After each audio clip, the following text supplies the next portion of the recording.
बरसात का मौसम था। चारों तरफ कीचड़, अंधेरा और तेज हवा चल रही थी। गांव शहर से बहुत दूर था। दिन में भी डॉक्टर मिलना मुश्किल था और रात में तो कोई आने की हिम्मत ही नहीं करता था। उसी गांव में रहता था रामलाल, जो अपनी पत्नी गंगा के साथ साधारण जीवन जी रहा था। अचानक एक रात रामलाल अचानक सीने में तेज दर्द से तड़पने लगा। गंगा, सांस नहीं ली जा रही, कुछ करो। हे भगवान, इतनी रात को डॉक्टर कहाँ मिलेगा? गंगा पड़ोसियों को बुलाती है। शहर बहुत दूर है, इस बारिश में कोई डॉक्टर नहीं आएगा। लगता है आज भगवान ही मालिक है। रामलाल की हालत और बिगड़ने लगती है। तभी दरवाजे पर 3 बार दस्तक होती है। सब एक दूसरे का चेहरा देखने लगते हैं। इतनी रात को कौन हो सकता है? मोहन कांपते हुए दरवाजा खोलता है। बाहर एक लगभग 60 साल का डॉक्टर खड़ा था। हाथ में चमड़े का काला बैग, सिर पर भीगती बारिश, लेकिन उसके कपड़ों पर पानी की एक बूंद तक नहीं थी। मरीज कहाँ है? डॉक्टर बिना कुछ पूछे अंदर आता है। वो रामलाल की नब्ज देखता है, बैग से पुरानी शीशी निकालता है, दवा देता है। कुछ ही मिनटों में रामलाल की सांस सामान्य होने लगती है। अब मैं ठीक हूं। सब लोग हैरान रह जाते हैं। डॉक्टर साहब, आपकी फीस? डॉक्टर हल्की मुस्कान देता है। जिस दिन इंसानियत बिकने लगे उस दिन फीस ले लूंगा। इतना कहकर वो मुड़ जाता है। गंगा पीछे से आवाज देती है, कम से कम अपना नाम तो बता दीजिए। डॉक्टर बिना पीछे देखे बस इतना कहता है, जब जरूरत होगी मैं खुद आ जाऊंगा। मोहन उसके पीछे बाहर निकलता है, लेकिन बाहर सिर्फ तेज बारिश थी। न डॉक्टर, न पैरों के निशान, न कोई साइकिल, न कोई गाड़ी, जैसे वो कभी आया ही नहीं। अभी तो यही था, आखिर गया कहाँ? पिछली रात एक अनजान डॉक्टर ने रामलाल की जान बचा ली, लेकिन सुबह तक उसका कोई निशान नहीं मिला। पूरा गांव उसी के बारे में बातें कर रहा था। तभी गांव के सबसे बूढ़े आदमी हरिया की नजर उस डॉक्टर के बारे में सुनते ही बदल गई। सुबह गांव की चौपाल पर सभी लोग इकट्ठा थे। मैंने अपनी आंखों से देखा था, वो आदमी यहीं से बाहर निकला था, लेकिन कुछ कदम बाद गायब हो गया। अगर वो इंसान था तो गया कहाँ? इतने में हरिया काका वहां पहुंचते हैं। तुम लोग उस डॉक्टर की शक्ल बता सकते हो? मोहन डॉक्टर का हुलिया बताता है। काला चमड़े का बैग, सफेद बाल, शांत चेहरा। हरिया का चेहरा पीला पड़ जाता है। नहीं, ऐसा नहीं हो सकता। वो जल्दी जल्दी अपने पुराने घर की तरफ जाता है। कुछ देर बाद धूल से भरा एक पुराना एल्बम लेकर लौटता है। सब लोग उसके आसपास खड़े हो जाते हैं।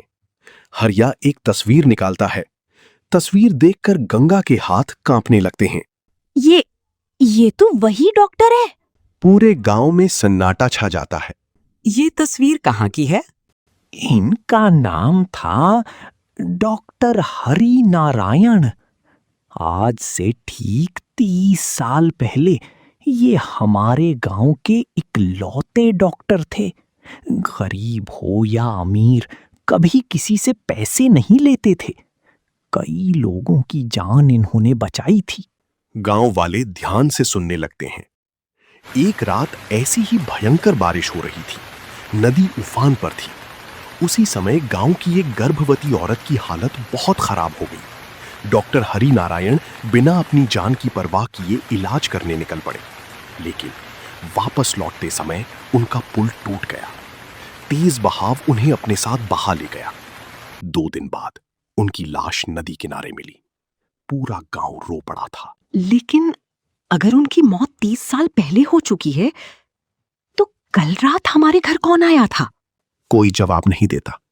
सबकी नजर तस्वीर पर टिक जाती है। अचानक हरिया तस्वीर के पीछे कुछ लिखा हुआ देखता है। वो धीरे धीरे पढ़ता है। उस पर लिखा था, जब तक इस गांव में किसी की जान बचाना बाकी है, मैं लौटता रहूंगा। सबके रोंगटे खड़े हो जाते हैं।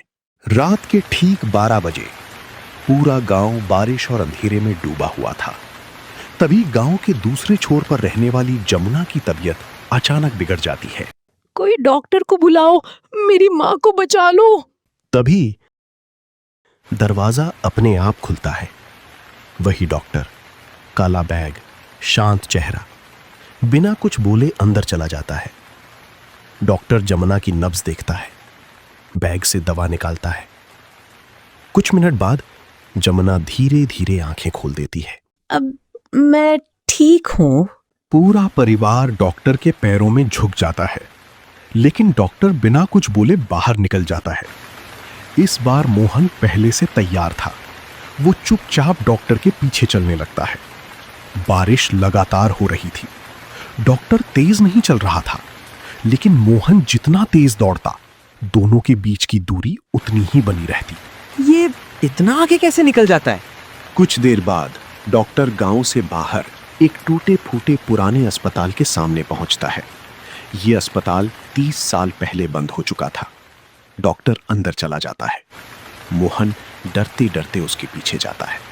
अंदर धूल, टूटी खिड़कियां, जाले और चारों तरफ सन्नाटा, लेकिन डॉक्टर कहीं दिखाई नहीं देता।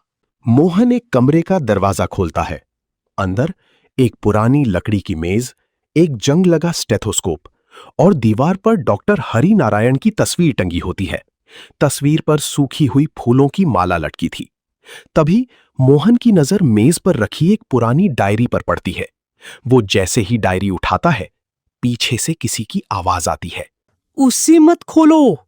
मोहन घबराकर पीछे मुड़ता है, लेकिन वहां कोई नहीं होता। मोहन डरते डरते डायरी खोलता है। पहले ही पन्ने पर लिखा था, अगर तुम ये डायरी पढ़ रहे हो तो समझ लो कि मैं अब इस दुनिया में नहीं हूं, लेकिन मेरा काम अभी पूरा नहीं हुआ। मोहन का चेहरा सफेद पड़ जाता है। पिछली रात मोहन ने अपनी आंखों से उस रहस्यमयी डॉक्टर को देखा था, लेकिन इस बार उसने एक ऐसी चीज देखी जिसने उसकी सोच ही बदल दी। डॉक्टर लोगों को ठीक कर रहा था, लेकिन हर इलाज के बाद उसके अपने शरीर पर नई जख्म उभर रही थे। आखिर ये कैसा रहस्य था? सुबह पूरे गांव में एक ही बात हो रही थी। कल रात जमुना बिल्कुल मरने वाली थी, लेकिन डॉक्टर ने फिर उसकी जान बचा ली। तुम लोगों ने डॉक्टर का हाथ देखा था? नहीं, क्यों? जब वो आया था, उसके हाथ पर गहरा घाव था। सभी हैरान होकर मोहन की तरफ देखने लगे। मोहन हरिया काका के पास जाता है। काका, क्या डॉक्टर के हाथ पर पहले भी ऐसा घाव था? हरिया कुछ देर चुप रहता है। नहीं बेटा, जब मैंने उसे जिंदा देखा था, उसके शरीर पर एक खरोंच तक नहीं थी। तो फिर ये जख्म कहां से आ रहे हैं? हरिया के चेहरे पर चिंता साफ दिखाई देती है। फिर आधी रात होती है। इस बार गांव के लोहार भीखाराम की तबीयत अचानक बिगड़ जाती है। उसे तेज बुखार और सांस लेने में परेशानी होने लगती है। घर वाले घबरा जाते हैं। तभी दरवाजा खुलता है। वही डॉक्टर। इस बार उसके हाथ का घाव और गहरा था और उसकी सफेद बाह पर लाल खून के धब्बे दिखाई दे रहे थे। डॉक्टर बिना कुछ बोले भीखाराम की जांच करता है। वो अपनी दवा देता है। कुछ ही मिनटों में भीखाराम की सांस सामान्य हो जाती है। उसका बुखार उतर जाता है। पूरा परिवार खुशी से रोने लगता है। जैसे ही डॉक्टर बाहर निकलता है, मोहन इस बार उसके सामने आ जाता है। रुकिए! डॉक्टर रुक जाता है। आप हर बार लोगों की जान बचाते हैं, लेकिन हर इलाज के बाद आपके शरीर पर नए जख्म क्यों आ जाते हैं? कुछ पल तक सन्नाटा छा जाता है। डॉक्टर धीरे से मोहन की तरफ देखता है। उसकी आंखों में अजीब सी थकान थी। हर बीमारी अपने पीछे एक दर्द छोड़ जाती है। मोहन कुछ समझ नहीं पाता। मतलब? डॉक्टर हल्की मुस्कान देता है। कुछ दर्द मरीज के नहीं रहने चाहिए। इतना कहकर वो आगे बढ़ जाता है। मोहन चुपचाप डॉक्टर के पीछे चलता है। डॉक्टर गांव के बाहर पुराने बरगद के पास पहुंचता है। वहां कोई नहीं था। अचानक डॉक्टर लड़खड़ाने लगता है। उसके चेहरे पर तेज दर्द दिखाई देता है। वो अपने सीने पर हाथ रखता है और वहीं घुटनों के बल बैठ जाता है। कुछ ही सेकंड में उसकी हथेली पर एक और ताजा जख्म उभर आता है। मोहन डर जाता है। ये कैसे हो सकता है? डॉक्टर मुश्किल से खड़ा होता है और बिना पीछे देखे अंधेरे में आगे बढ़ जाता है। अगली सुबह गांव में एक अजनबी आदमी आता है। वो सीधे हरिया काका से पूछता है, मुझे डॉक्टर हरि नारायण का घर बताइए। हरिया हैरान होकर कहता है, बेटा, डॉक्टर हरि नारायण को मरे हुए 30 साल हो चुके हैं। अजनबी मुस्कुराता है और धीरे से कहता है, नहीं, वो अभी जिंदा है, क्योंकि मैं उनका आखिरी मरीज हूं। हरिया काका कुछ देर तक उस अजनबी को देखते रहे। तुम्हारा नाम क्या है? मेरा नाम शंकर है। तभी मोहन भी वहां पहुंच जाता है। तुमने कहा कि तुम डॉक्टर हरि नारायण के आखिरी मरीज हो? हाँ, लेकिन उनकी मौत को 30 साल हो चुके हैं। शंकर कुछ पल चुप रहता है, फिर कहता है, पता है, क्योंकि जिस रात उनकी मौत हुई थी उस रात वो मेरी ही जान बचाने निकले थे। 30 साल पहले शंकर इसी गांव में रहता था। एक बरसात की रात अचानक उसकी हालत बहुत खराब हो गई थी। उस समय गांव में इलाज करने वाला सिर्फ एक ही इंसान था, डॉक्टर हरि नारायण। तेज बारिश के बीच कोई डॉक्टर हरि नारायण के घर पहुंचता है। डॉक्टर साहब, जल्दी चलिए, शंकर की हालत बहुत खराब है। चलो। लेकिन बाहर बहुत बारिश है, रास्ता भी ठीक नहीं है। सुबह तक रुक जाते हैं। बीमारी सुबह होने का इंतजार नहीं करती। डॉक्टर अपना बैग उठाकर निकल पड़ते हैं। काफी मुश्किलों के बाद डॉक्टर शंकर के घर पहुंचते हैं। शंकर बेहोश पड़ा था। डॉक्टर पूरी रात उसका इलाज करते हैं। सुबह होने से पहले शंकर की हालत सुधरने लगती है। अब घबराने की जरूरत नहीं है, ये ठीक हो जाएगा। शंकर के घर वाले डॉक्टर को धन्यवाद देते हैं, लेकिन डॉक्टर तुरंत वापस निकल जाते हैं। लेकिन उस रात किस्मत को कुछ और ही मंजूर था। शंकर की जान तो बच गई, मगर डॉक्टर हरि नारायण अपने घर वापस नहीं पहुंच पाए। मेरी जान बच गई, लेकिन उन्हें अपनी जान गंवानी पड़ी। जब मैं ठीक हुआ और मुझे ये बात पता चली तो मैं खुद को माफ नहीं कर पाया। फिर तुम गांव छोड़कर क्यों चले गए? क्योंकि हर रास्ते पर मुझे उनकी याद आती थी। मैंने सोचा था कभी वापस नहीं आऊंगा। तो 30 साल बाद अचानक वापस क्यों आए? शंकर मोहन की तरफ देखता है। क्योंकि 3 रात पहले डॉक्टर साहब मेरे सपने में आए थे। मोहन और हरिया एक दूसरे की तरफ देखने लगते हैं। उन्होंने क्या कहा? उन्होंने सिर्फ इतना कहा, शंकर वापस आ जाओ, अब समय आ गया है। उसी रात शंकर गांव में रुक जाता है। मोहन भी उसके साथ रहता है। घड़ी में रात के 12 बजते हैं। दरवाजे पर दस्तक होती है। मोहन धीरे से दरवाजा खोलता है। सामने डॉक्टर हरि नारायण खड़े थे, लेकिन इस बार उनकी हालत पहले से बहुत खराब थी। हाथों पर घाव, चेहरे पर थकान और चलने में भी परेशानी।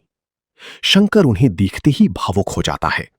डॉक्टर साहब, बहुत देर लगा दी तुमने शंकर।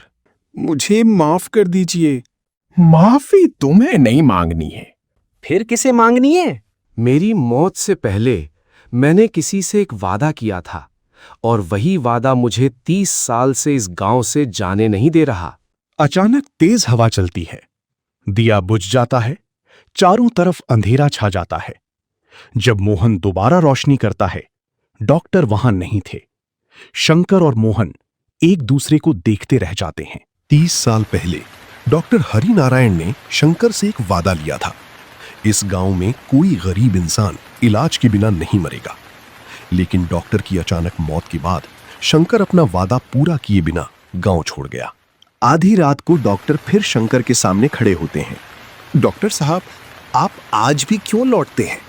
क्योंकि तुमने मुझसे किया हुआ वादा पूरा नहीं किया। मुझे माफ कर दीजिए, मैं आपका वादा पूरा करूंगा। माफी की जरूरत नहीं, बस इस बार अपना वादा मत तोड़ना। तभी गांव से आवाज आती है, बचाओ, कोई डॉक्टर को बुलाओ। एक गरीब बूढ़ा आदमी बहुत बीमार था। डॉक्टर तुरंत उसके पास जाते हैं। मोहन उन्हें रोकता है। आपकी हालत भी खराब है। जब तक किसी की जान बचानी बाकी है, मैं रुक नहीं सकता। डॉक्टर बूढ़े का इलाज करते हैं। कुछ ही देर में उसकी सांस सामान्य हो जाती है, लेकिन डॉक्टर खुद जमीन पर गिर जाते हैं। अब मैं गांव में गरीबों के लिए मुफ्त अस्पताल बनाऊंगा, कोई इलाज के बिना नहीं मरेगा। अब मेरा वादा पूरा हुआ। उनके शरीर के सारे घाव गायब होने लगते हैं। डॉक्टर धीरे धीरे धुंध में गायब हो जाते हैं। डॉक्टर साहब! लेकिन वहां सिर्फ उनका पुराना काला मेडिकल बैग पड़ा था। कुछ महीनों बाद गांव में एक छोटा मुफ्त अस्पताल बन जाता है। बाहर बोर्ड लगा था, डॉक्टर हरि नारायण सेवा केंद्र। 30 साल बाद डॉक्टर का अधूरा वादा पूरा हुआ। उस रात के बाद डॉक्टर कभी वापस नहीं आए। लेकिन आज भी गांव में कहा जाता है, जब भी किसी गरीब की जान खतरे में होती है, अस्पताल के बाहर किसी के कदमों की आवाज जरूर सुनाई देती है।